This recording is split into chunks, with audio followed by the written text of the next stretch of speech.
अस्सलाम वालेकुम जी डियर्स। ये अपन 7.2 का बाकायदा आगाज़ करते हैं और यहाँ पर क्वेश्चन नंबर 1 में हमारे पास मौजूद है, find the slope and inclination of the line joining the points. हमने जो चीज़ मालूम करनी है वो हमारे पास है slope and inclination of the line. देखिए दो चीज़ें हमने फाइंड आउट करनी है। कौन कौन सी फाइंड आउट करनी है? नंबर 1 पे हमने स्लोप फाइंड आउट करनी है और नंबर 2 पे हमने इंक्लिनेशन फाइंड आउट करना है। ये दो चीज़ें हमने फाइंड आउट करनी है क्वेश्चन नंबर 1 के अंदर। बहुत ही सिंपल है कि जो हमारे पास पहला पॉइंट है -2 4, इसे हम x1 y1 कह लें, और जो हमारे पास दूसरा पॉइंट है 5 11, इसे हम x2 y2 कह लें। अब यहाँ पर देखें, जब हम स्लोप की बात करते हैं तो स्लोप जो है इसे हम m से भी डिनोट करते हैं।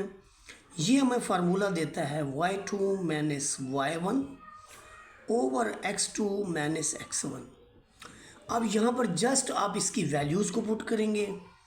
अब जो m या स्लोप है वो हमारे पास वो है y2 is 11 minus y1 is 4। Denominator में पहले x2 है तो x2 5 है, माइनस लगाएंगे, फिर हमारे पास x1 है जो कि खुद माइनस में है, और यहाँ से हमारा जो स्लोप निकलेगा, ये देखिए ऊपर 11 में से 4 गया 7, 5 और 2 7, तो 7 ओवर 7 दिस इज़ 1। यानी आपका जो अपना स्लोप है वो 1 की इक्वल आ गया। अब हम क्या करेंगे कि इसके बाद ये प्रोसेस करेंगे। अब हम इसका इंक्लिनेशन निकालते हैं जी। इंक्लिनेशन कहते हैं जी अल्फ़ा को। इसमें पहले हम tan ऑफ अल्फ़ा लेते हैं। tan ऑफ अल्फ़ा जो होता है वो भी आपके पास यही चीज़ होती है कि tan of alpha this is equal to जो आपके पास m आ चुका है, यानी वैसे तो y2 minus y1 over x2 minus x1 के इक्वल होता है। चूँकि ये रिज़ल्ट हम निकाल चुके हैं कि हमारा 1 आया है, तो हम लिखेंगे tan of alpha is equal to 1 and alpha यानी inclination this is tan inverse 1। और tan इनवर्स 1 आपको पता है कि ये 45 डिग्री के इक्वल होता है। अगर आप रेडियन में कहिए तो आपके पास π/4 होगा। ये क्वेश्चन नंबर 1 के दूसरा और तीसरा पार्ट ये आप लोगों के लिए। अब हम क्वेश्चन नंबर 2 के पहला और लास्ट पार्ट करेंगे। क्वेश्चन नंबर 2 की स्टेटमेंट है, bye means of slopes show that the following points lie on the same line. हमने ये शो करवाना है कि ये जो पॉइंट गिवन है हमारे पास ये ऑन द सेम लाइन है। देखिए आप इसके लिए क्या करते हैं कि अगर सेम लाइन पे किसी का करना है तो यानी अगर हमारे पास ए बी और सी की स्लोप, ये देखिए ये ए है हमारे पास -1 -3, बी हमारे पास 1 5, और इसी तरह से फिर सी जो है वो है ये 2 9। Let m1 be the slope of A B, और ये फिर आपके पास वही formula y2 minus y1 over x2 minus x1। तो यहाँ पर जो y2 आपके पास है, पहले क्वेश्चन बयान कर चुके हैं, y2 आपका 5 है और y1 आपका -3 है। डिनोमिनेटर में आप लिखेंगे x2 माइनस x1, x2 1 है और x1 -1 है। तो आप देखिए आपके पास जो रिज़ल्ट आ रहा है वो आ रहा है जी 5 + 3 डिवाइडेड बाई 1 + 1 2, तो ये 4 आ रहा है जी। 8 को 2 पे डिवाइड करेंगे 4 आ जाएगा। ये आपका स्लोप है ए बी का। अब आप स्लोप ले लें अगर ए सी का या बी सी का, और वो भी इसके इक्वल आ जाए, तो फिर हम कहेंगे कि ये आपके पास यानी पॉइंट्स जो हैं वो कोलिनियर हैं। तो देखिए जब हम m2 की बात करते हैं, let m2 this is the slope of B C, तो इस सेंस में अब हम इन दो को लेंगे, इस सेंस में हम इन दो वैल्यूज़ को लेंगे और इन दो वैल्यूज़ की कैलकुलेशन उसी तरह से होगी।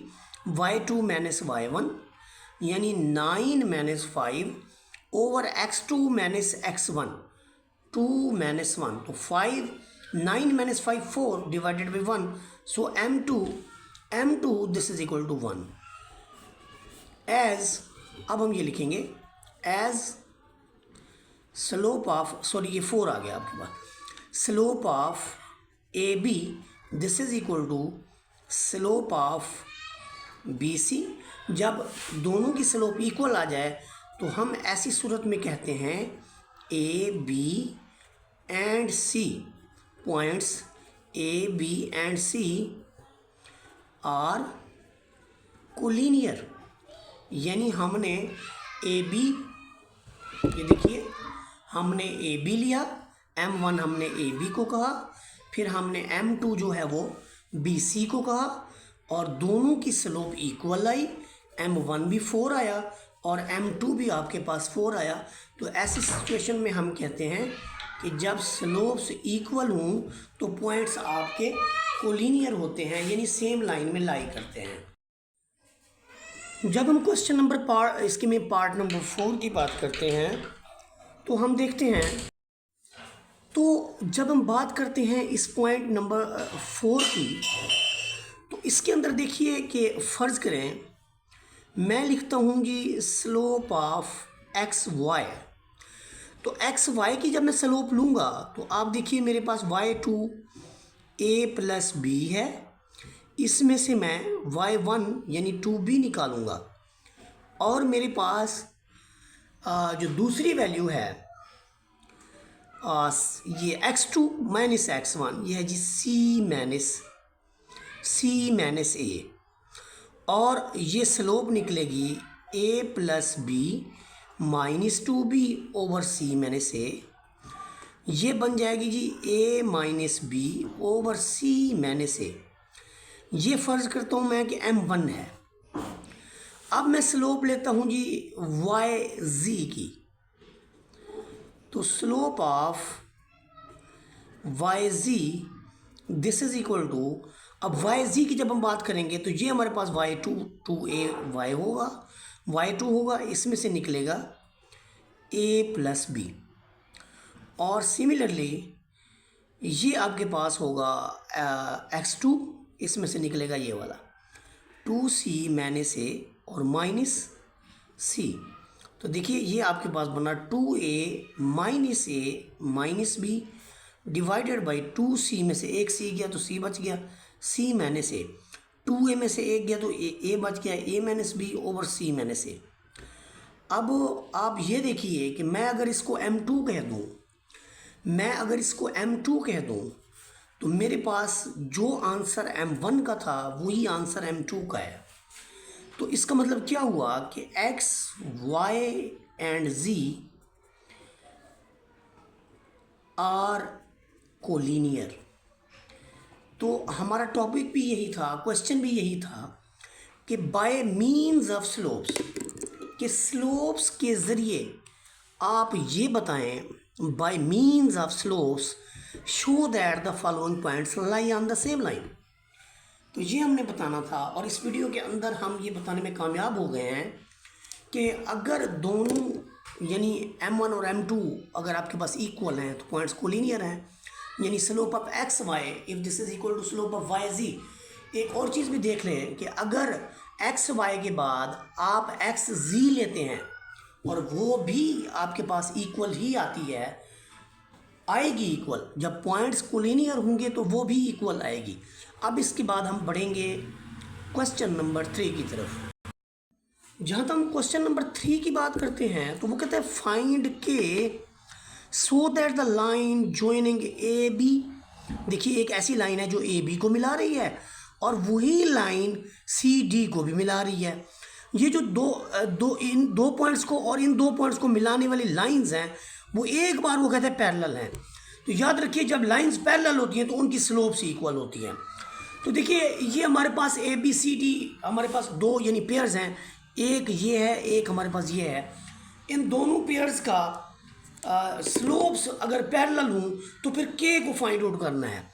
देखिए लाइंस पैरेलल हैं तो स्लोप इक्वल होंगी, तो स्लोप ए बी की जब लेंगे तो आपको मिलेगा -6 यानी y2 - y1, -6 -3, डिनोमिनेटर में आपको मिलेगा k -3।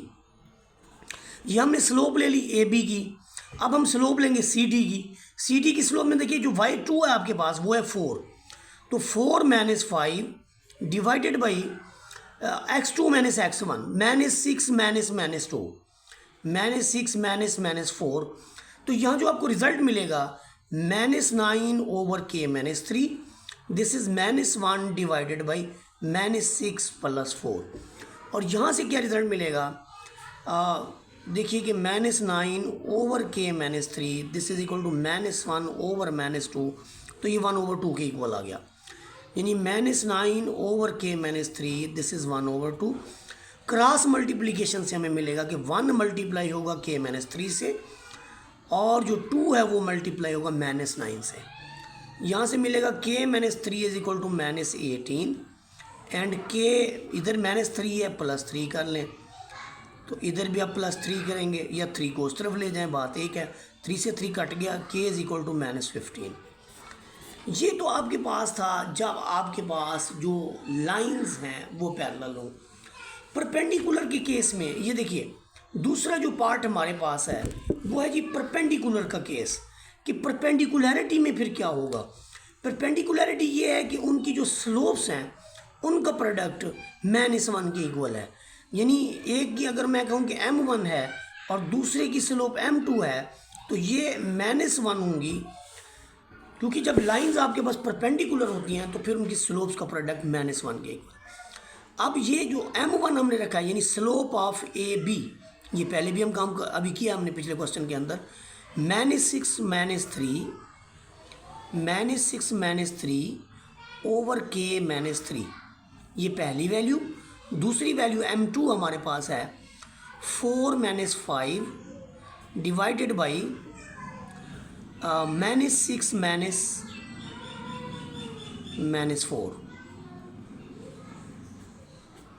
This is equal to -1। और यहाँ से भी हम k निकालेंगे, बहुत सिंपल, यहाँ से भी हमने k निकालना है। तो देखिए ऊपर आपके पास में -1/k-3, और इधर आपके पास बन रहा है -1 डिवाइडेड बाई ये सारा, यानी अभी हमने किया है -6 + 4, तो -2 बनेगा, दिस इज़ -1। तो इसको मल्टीप्लाई करें हमारे पास तो ये आता है जी -9/k-3, this is 1/2, this is -1। तो आप देखिए कि अगर मैं इसको देखूं, ये -9 इधर रख लेता हूँ, 2 × k-3 जो है ये इसको माइनस कर देगा। यहाँ से k निकालना बड़ा आसान है, दोनों को नफ़ी 2 पे आप डिवाइड कर दें, इससे कैंसिल हो जाएगा और नफ़ी से नफ़ी कट जाएगा, तो आपको मिलेगा k-3 इज इक्वल टू 9/2। यहाँ से आपको मिलेगा k इज इक्वल टू 9/2 + 3, बड़ा ही सिंपल। तो k will be equal to 9 + 6 divided by 2, तो this is 15/2 and this is the value of k। तो ये क्राइटेरिया है हमारा इस क्वेश्चन को सॉल्व करने का। क्वेश्चन नंबर 4 को ऑब्जर्व करें। यहाँ पर क्वेश्चन नंबर 4 के अंदर वो कहता है कि using slopes show that triangle with vertices A B and C is a right angle triangle. देखिए जब स्लोप्स की मदद से हम बताएंगे ना कि वो ट्राइंगल जो है राइट एंगल है या नहीं है, तो हमें ये बताना पड़ेगा कि किसी भी लाइन, यानी ये एक ट्राइंगल है फ़र्ज़ करें, उस ट्राइंगल के ऊपर ये अगर m1 है, ये अगर m2 है और ये m3 है, अगर किसी भी दो स्लोप्स का प्रोडक्ट m1 क्रॉस m2 -1 हो जाए या m1 क्रॉस m3 -1 हो जाए या आपके पास m2 क्रॉस m3 -1 हो जाए, कोई एक भी कंडीशन इसमें से आ जाए तो हम कहेंगे कि ये राइट एंगल ट्राइंगल फॉर्म होती है। तो यहाँ पर देखिए जब हम क्वेश्चन नंबर 4 को देखते हैं तो हमारे पास पॉइंट जो है वो ए में है 6 1, ए में है जी 6 1, बी में आपके पास है 2 7 और सी में आपके पास है -6 -7। हम जब स्लोप ऑफ ए बी लेते हैं तो स्लोप ऑफ ए बी में देखिए ये आपके पास आ जाएगा स्लोप ऑफ ए बी जब हम लेते हैं तो ये आपके पास है y2 minus y1 1 minus 7 divided by 6 minus 2, तो रिज़ल्ट मिलेगा -6/4। क्या मिलेगा आपको रिज़ल्ट? -6/4। और दोनों इवन नंबर है, इसकी सिंप्लीफिकेशन -3/2। ये आपका m1 आ गया। अब आप m2 निकालें। m2 भी बड़ा ही सिंपल है। m2 जो आपके पास है वो आपके पास है y2 minus y1 over x2 minus x1। अब जो m2 आएगा उसमें देखिए आप एक को आप y2 रख लें, यानी जो आपके पास है -7 -1 और डमीन में आएगा -6। ये जो आपके पास वैल्यू है ये जी -6 और ये -6, यह आ जाएगा -8 ओवर -12, जो कि आपको मिल रहा है जी 4, यानी कि 2 पे करें तो 2/3 प्लस में। अब देखिए ये आपके पास m2 की वैल्यू आ गई 2/3। अब आप खुद देखें ये आपके पास m1 भी मौजूद है, m2 भी मौजूद है, तो m1 क्रॉस m2 जो है ये कितना आ रहा है? m1 आपके पास है -3/2, m2 आपके पास है 2/3। जब आप इसको सिंप्लीफाई करते हैं तो ये आपको रिजल्ट देता है -1। तो किसी भी दो लाइंस की स्लोप का प्रोडक्ट अगर आपके पास -1 आ जाए तो हम कहते हैं कि ये AC परपेंडिकुलर है AB के, या AB परपेंडिकुलर है BC की, और यह 90 का एंगल बनता है।